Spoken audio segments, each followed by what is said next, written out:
already had the pleasure of listening to Ralph. He's been with us, I know, at least once, if not more than one time, and he's been with us in person. And in this time, I guess I can't think of a better person to be with us to help explain some of the things that are going on. Ralph is he sits on the board of numerous foreign relations organizations throughout the Asia Pacific region as a recognized expert on U.S. Asia Pacific foreign relations and policy. Mr. Cossa joins conferences for political, economic, military, and business leaders in countries around the world. Again, he's been with us before, and I can't think of a better guy to be here today to help us better understand the world we're currently living in. Please join me in welcoming Ralph Cossa. Well, Leonard, thank you very much. I appreciate this opportunity. I think this is my third or fourth time speaking to the group. Patrick O'Neill told me I had to keep coming back until I got it right. So we'll see if I get a little closer this time than previously. A couple of words of commercial before we start.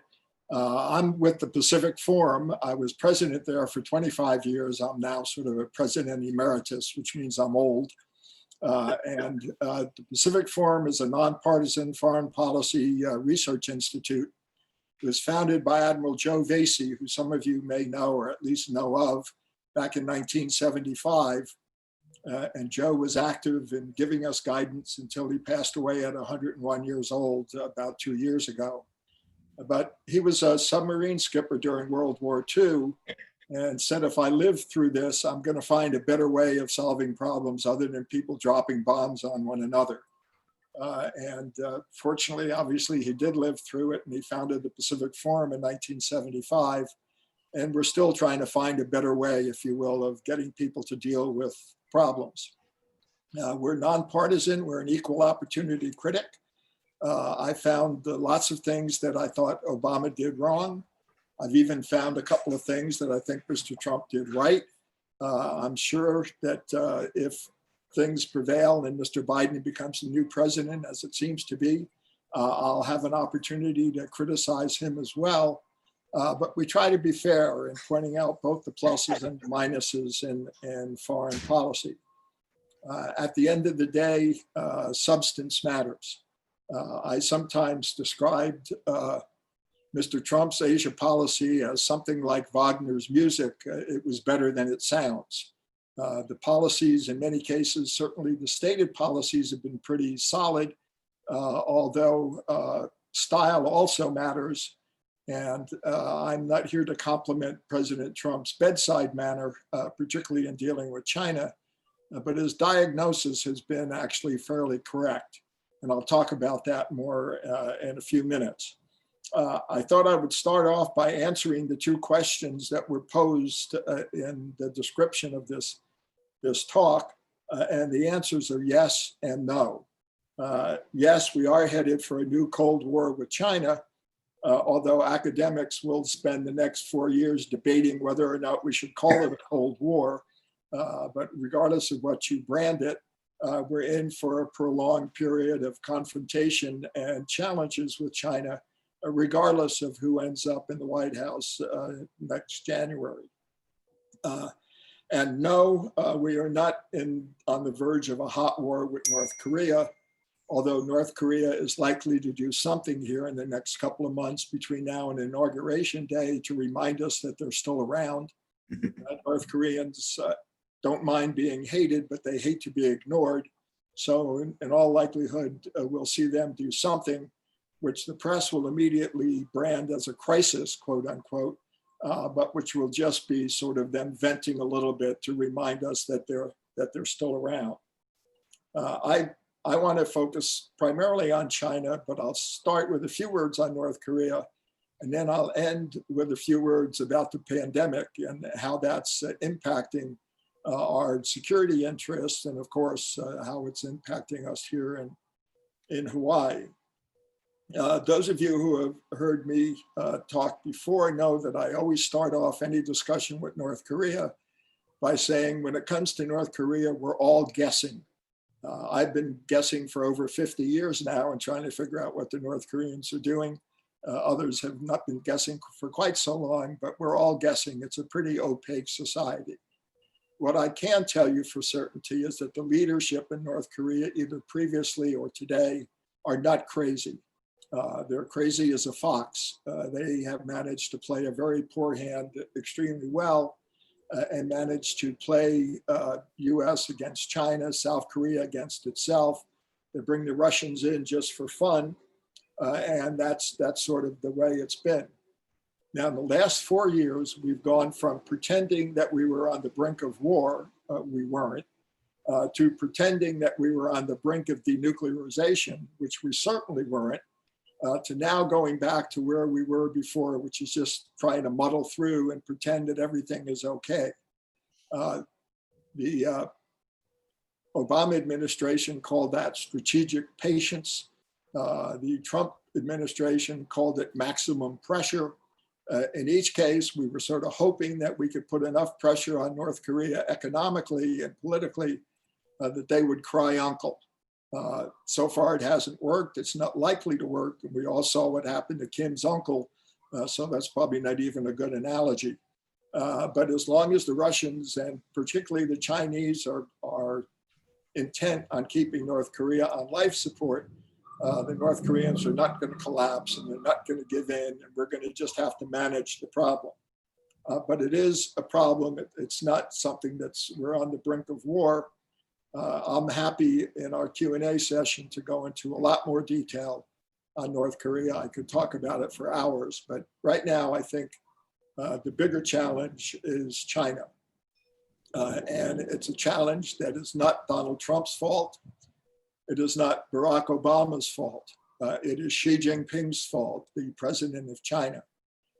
When Obama first came in, he developed a strategy of trying to reach out to China. It was the right strategy for the wrong China. It was the right strategy if Deng Xiaoping had still been alive, or if Deng Xiaoping thought was still sort of guiding where China was going. Unfortunately, Xi Jinping has taken China in a new direction. He has undermined almost everything that Deng stood for.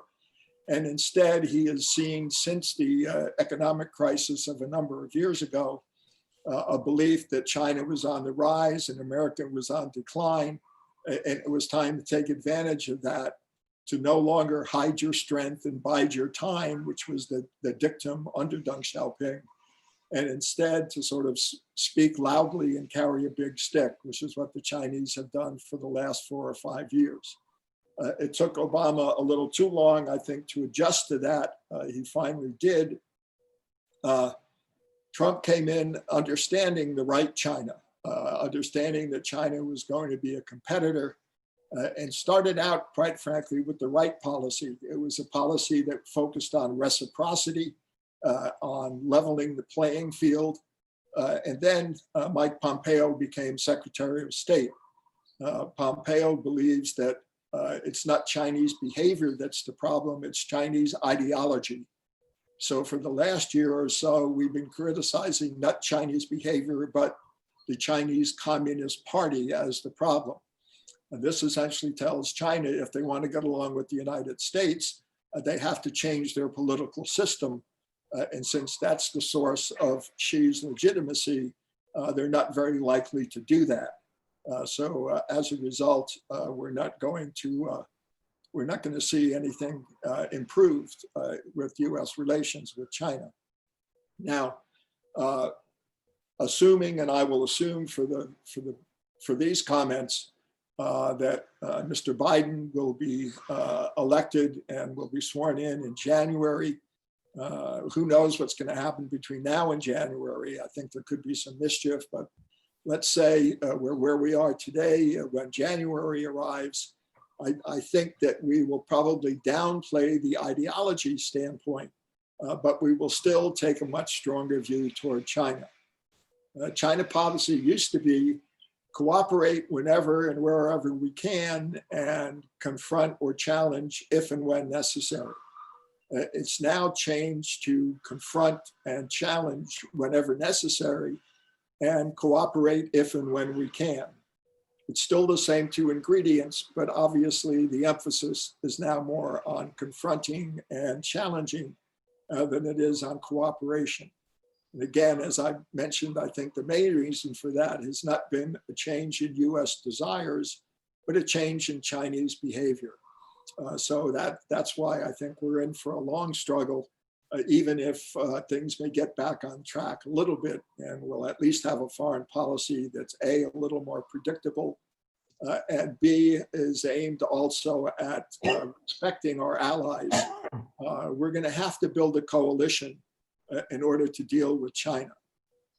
Now, the Trump administration has been frequently accused of being unilateralist, but I think it's very important to note that Secretary Pompeo, even though he canceled his trip to Asia a couple of weeks ago after COVID broke out in the White House and elsewhere, he still flew to Japan to meet the so-called Quad ministers.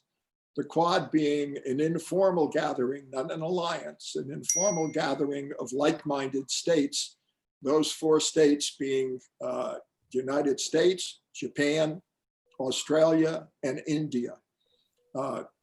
In the past, both Australia and India had been very hesitant to sign up for anything that might have been seen as an attempt to contain China. What the Chinese have done in the last year, of course, is to try to interfere politically in Australia as they try to do in the United States. They've just, by the way, banned Australian wine in China. So that tells you how serious they are about trying to put pressure on the Australians. The Australians don't particularly appreciate that. And of course, the Chinese had some military confrontations along the contested border area with India. As a result, thanks to Chinese behavior, the Indians and the Australians are now much more prepared to sign up with the United States and with Japan, which has known for a long time that China is the problem and they need to have help in order to confront it. We're even now talking about a Quad plus, and the plus so far has been New Zealand, South Korea, and believe it or not, Vietnam. Secretary Pompeo has now started calling this a concert of democracies. That's not a particularly good term since that may disqualify Vietnam. He's also talked in some cases about creating an Asian NATO, and nothing will kill the opportunity for cooperation more than to call it an Asian NATO. So we haven't gotten the terminology right, but I think we've gotten the policy right, which is to try to build a coalition of countries, not specifically against China, but for the rule of law, for freedom of navigation, for human rights.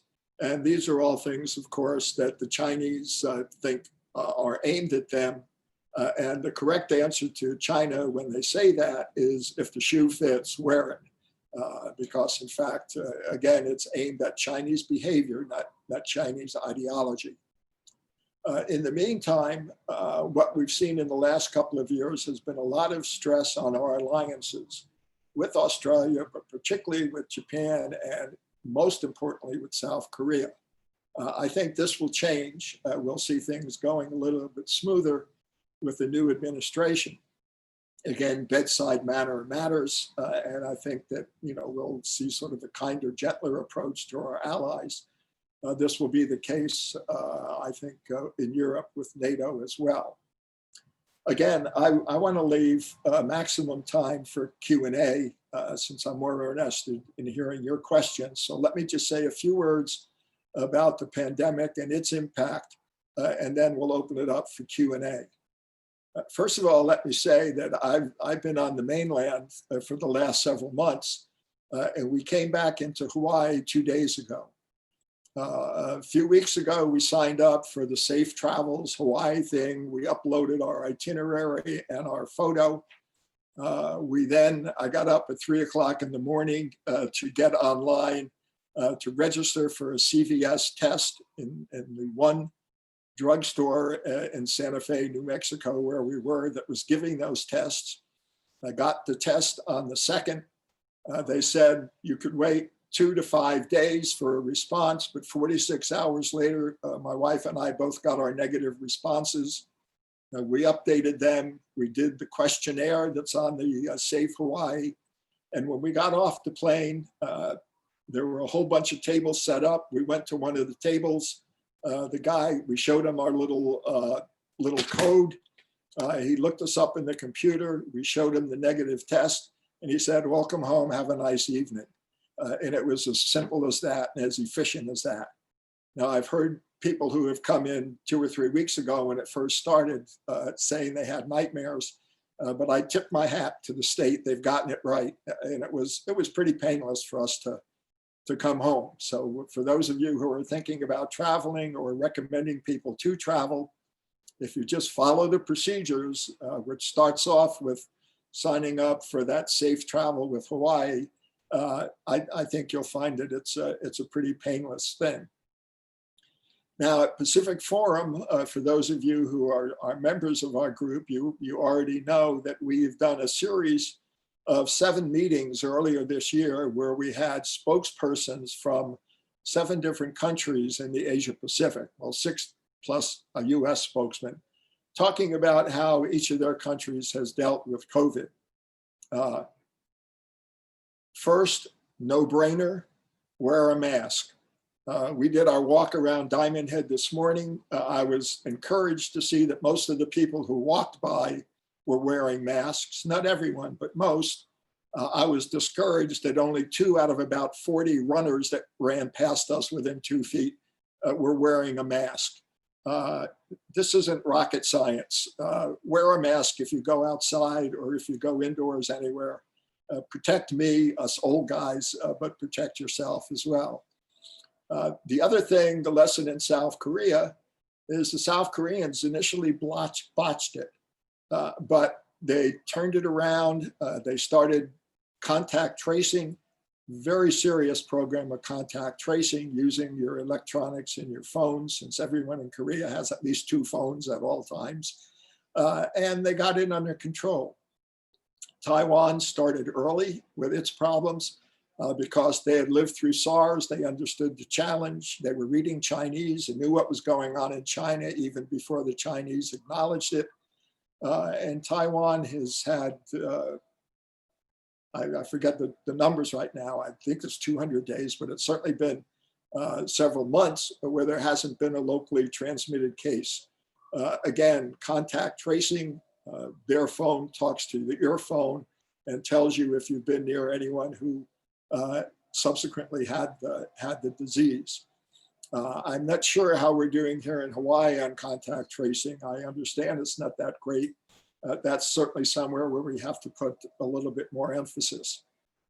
Japan has kept things fairly well under control. Again, if you went into Japan on a normal year during the flu season, 90% of the people would be wearing masks on the subway and everywhere else. They understand that if you don't want to catch something from someone else, you wear a mask during the right season. And right now is the season to be wearing masks. Again, contact tracing is important. We heard the same story from Singapore, from New Zealand, and everywhere else. As a result, I think the countries in Asia are recuperating and getting back to, quote, normal, I think much faster than the United States is. Meanwhile, and again, this is not a partisan statement, I think it's just a statement of fact, the US has not handled it well. And as a result, this has probably hurt the US image abroad more than any other single event, including Donald Trump's insults to various foreign leaders. Just based on the fact that in all previous crises America has led, we've set the example that others have followed. And here we are just not doing that with COVID. And quite frankly, as an American, I'm embarrassed by it. I think that we're probably still in for a long haul. I'm hoping to see that we'll find ways to open up. I know there are many friends in Japan who are waiting for the opportunity to start traveling to Hawaii under the same rules that I had to follow to come come back from New York and New Mexico. So we're going to see how that plays itself out. In the meantime, obviously, even those countries that have done extremely well in dealing with it are talking about 0 to 1 or 2% growth this year. But they will be back, and I think we will be back. And in the meantime, if I haven't mentioned this, wear a mask, please, particularly if you're outside, and particularly if you're walking around Diamond Head, since you'll run into me in my morning walks. So Leonard, why don't I stop there, and let's just open it up for Q&A rather than just listening to me talk. Hi, Ralph. We have a question from Patrick O'Neill, and he asked if you could please provide your insights into the situation in Hong Kong and the possible outcomes. Great. Well, thank you, Patrick. I knew that you'd be particularly interested in that. We just did a roundtable at Pacific Forum a week ago with Kurt Tong. Kurt was our consul general in Hong Kong until he retired from the Foreign Service about 1.5 years ago. He was also one of the people the Chinese personally blamed for instigating all of the trouble in Hong Kong. The Chinese, of course, never look in the mirror and say, whoops, we may have caused the problem. So they have to find someone else to blame. And if you can find an American to blame, that's your first option in China. So Kurt was one of the ones that was to blame. I found his comments interesting. And again, a few of you may have been in on that call. But he has been somewhat critical of the US response, which has been essentially to remove Hong Kong from our sort of first most favored nation status because they don't have the autonomy that they used to. So we had the right to do that, but whether it was the right thing or not, I think Kurt and several others have pointed out was probably not a great idea. Now, the problem really came down again to Xi Jinping's impatience. China cut a deal with the Brits when they got Hong Kong back. And that was for a 50-year period where Hong Kong would be able to essentially self-govern everything but foreign policy. And that allowed Hong Kong to continue to have legislative freedom and the right of final adjudication in legal matters. And this is written into the agreement, an agreement which was signed by both the leader of China and the leader of the UK and registered at the UN. There is no question that China is violating that agreement. This new special measures law, which essentially now says if you say something in Hong Kong that the Chinese don't like, they can arrest you and bring you to China for trial. This is completely contrary. The Chinese, of course, are saying, well, you know, too bad, we're going to do what we want. We're the big kid on the block. And I think we need to find ways, the US and in particular the UK and Europe needs to find ways to hold China accountable for it. Right now, I know Patrick has business in Hong Kong. Patrick, I would delay going back to visit relatives or friends there for another couple of months until things settle down.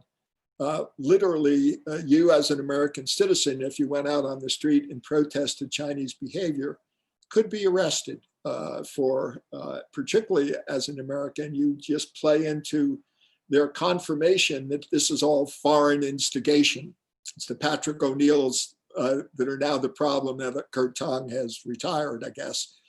So I would be very careful as an American, and I would certainly be very careful as a pro-democracy advocate in Hong Kong about how you speak at the present time.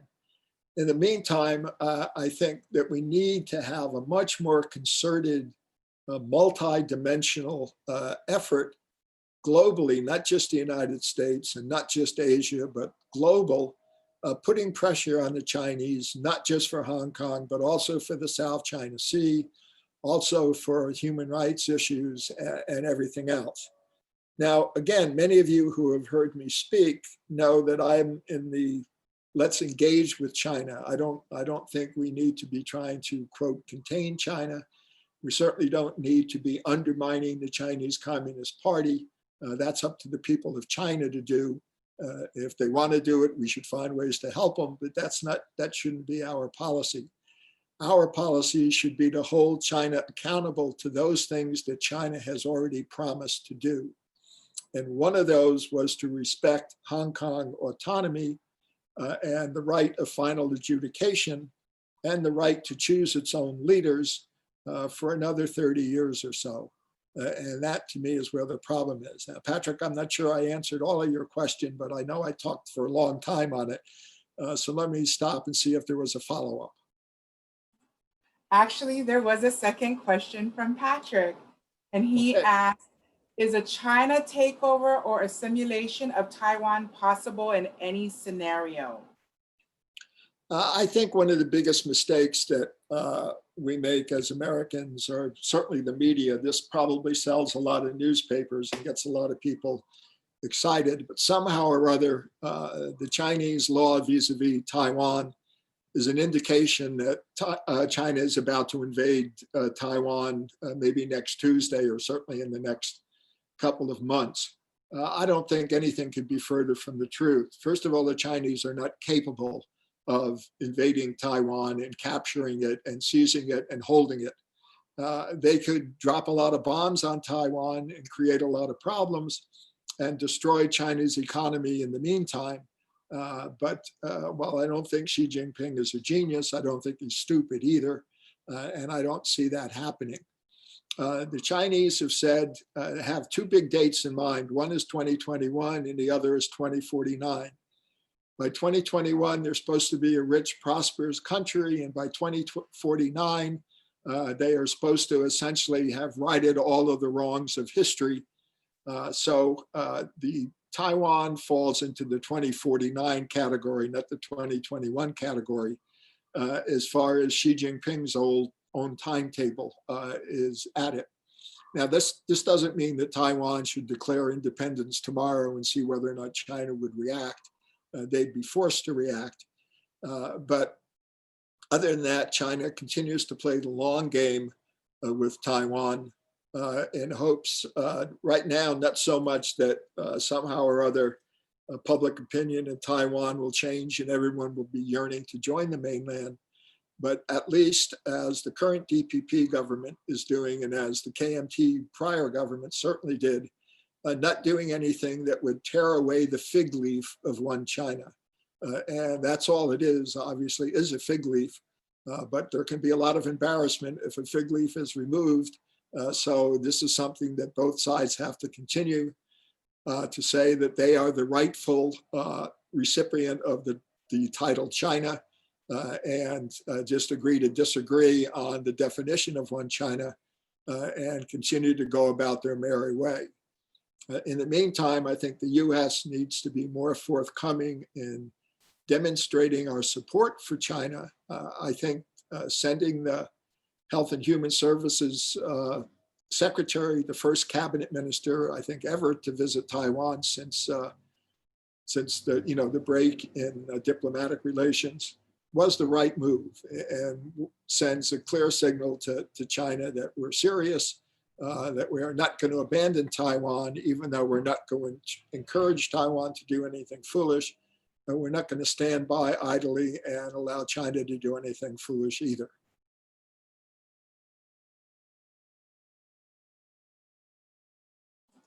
Sorry, a bunch of questions popped up with that. It's Patrick asked, Ralph, in case Xi Jinping is listening to our Zoom meeting today, please clarify that I am not a leader in the democracy movement in Hong Kong. I'm sorry, could you repeat that again? Yes, it's Patrick said, Ralph, in case Xi Jinping is listening to our Zoom meeting today, please clarify that I am not a leader in the democracy movement in Hong Kong. Well, Patrick, the reality is Xi Jinping would expect you to deny it. But he would certainly give you a fair trial before pronouncing you guilty and putting you away for the next 10 years. So, but I'll pass that message along, since I'm sure that he's listening and listens to me. Okay, we have a question from Audrey Lee. She had asked if you could restate what kind of behavior this was. This is what the quote was. The aim of the coalition was stated as a rule of law, freedom of navigation, and blank behavior. She was asking what kind of behavior this was. No, I said that our policy toward China needs to be aimed at Chinese behavior rather than Chinese ideology. So we should be promoting the rule of law. We should be promoting freedom of navigation, and we should be promoting human rights.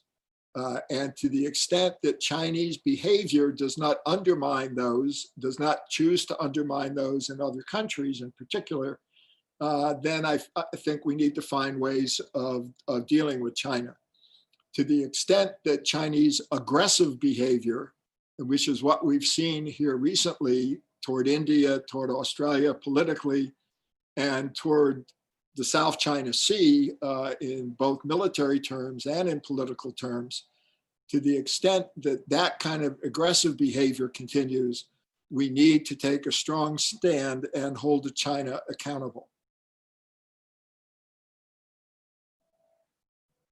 Okay, we also have another question from George. He asked, how do you see a new Prime Minister Suga in Japan? His policy toward China, Japan, South Korea, North Korea, and USA?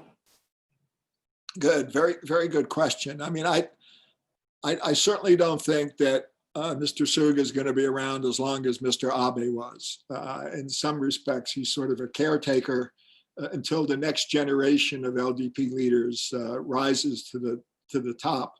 I would incidentally watch Junichiro Koizumi, the former prime minister's son, who used to be a Pacific Forum Young Leader, our program where we try to bring the best and brightest from different countries to our meetings. I think ultimately we're going to see the next generation come in. Until then, I think Suga is going to, for the most part, perpetuate and continue the Abe policies that he helped to formulate and promote. And first and foremost of that will be to maintain a strong alliance with the United States. A very highly respected colleague once said in an off-the-record meeting, so I can't repeat his name, but he said, whoever is the Prime Minister of Japan, his new best friend will be the President of the United States. And whoever the President of the United States is, his new best friend or her new best friend will be the Prime Minister of Japan. This is driven by our national interests, and that is likely to continue. My biggest disappointment with Japan has not been it's trying to tread carefully with China, because obviously they live next door to China, and they are going to try to not do anything that inflames them, even while standing up when they have to. It has been the, quite frankly, abysmal relationship between Japan and South Korea, America's two important allies. I give the lion's share of the blame, incidentally, to the South Korean leadership, to President Moon, but it takes two to tango, or to tangle, in this case, to tangle. And Japan has not been very good at turning the other cheek. Now, I know the Japanese have sort of gotten tired of turning the other cheek and having it slapped with the South Koreans, but at some point we need to have more inspired leadership, both in Seoul and in Tokyo, to remind them that there are bigger problems out there in the world, problems that the two of them share, and they need to sort of put World War II behind them and get on with the Japan of today, and not the Japan of 1949 or 45, which is long gone. Okay, we don't have any other questions at the moment. Okay, well, with that, then I'm going to go ahead and get this all closed up. Thank you so much, Ralph, for coming today and sharing. I know you just got off the airplane, so thank you so much for spending this time with us. And a big thank you to our sponsor, Guaranteed Rate, Leonard Loventhal. I want to tell everyone to have a wonderful Thanksgiving. Stay safe and healthy and have a wonderful weekend. Mahalo and have a great day. Okay, thank you all. Thank you. Let me just end by saying www.pacforum.org if you're interested in being on our mailing list. Awesome. So can you repeat that, Ralph? Yeah, just www.pacforum, PACFORUM.org. And you can go to our website and you can sign up for our various products for free. And of course, if you also want to donate, you can do that. That's always welcome. We're a nonprofit, but all of our publications are available for anyone who wants them. Yeah, and it's really good, timely information. And they also include you in invites to various webinars as well. So thank you so much. All right, everyone, you have a wonderful day. Okay, bye-bye.